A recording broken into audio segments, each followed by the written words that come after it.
The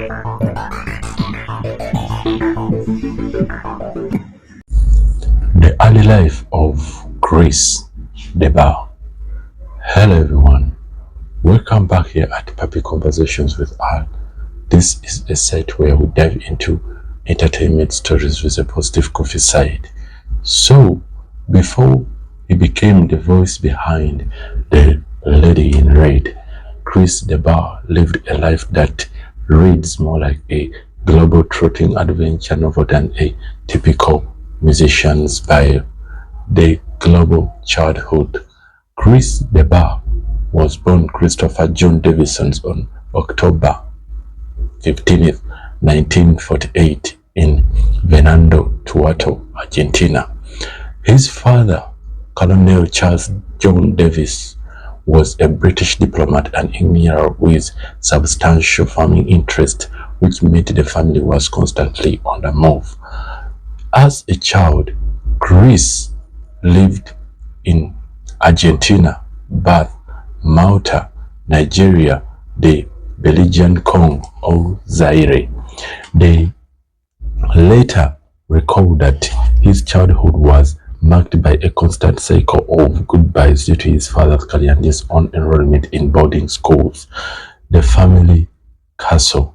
In the early 1960s, the family finally settled in Ireland.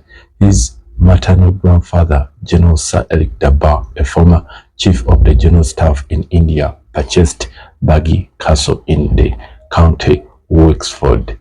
The 12th century castle was essentially a ruin at the moment, but the family renovated it and it turned it to a hotel.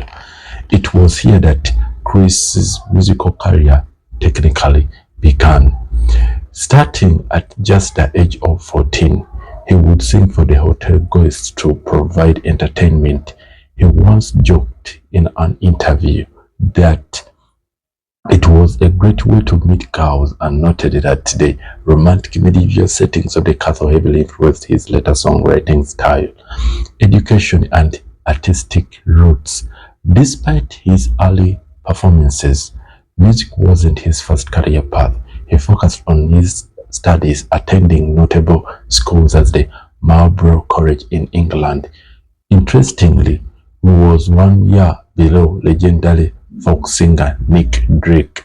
Chris actually auditioned for Drake's jazz band but was rejected because style was too considered to be, and it was renamed or considered too poppy. Trinity College, Dublin. He graduated with a Master's of Arts degree in French, English, and History. Here, indeed, we have the name change. When he decided to pursue music professionally in the early 1970s, he took his mother's maiden name, the Bar, as his stage name. He felt it was more distinct and evocative of his Irish heritage than Christopher Davison's early professional struggles. In early 1974, he signed with A&M Records. His debut album, Far Beyond These Castle Walls, leaned into art rock and folk fantasy. While it was a complete commercial flop in the UK and the US, it became a massive hit in Brazil, where the single Flying spent 17 weeks at #1. This set a record for the first decade of his career.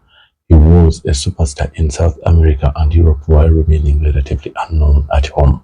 Such a story indeed of the professional and wonderful Chris the Bar or Christopher Davidson.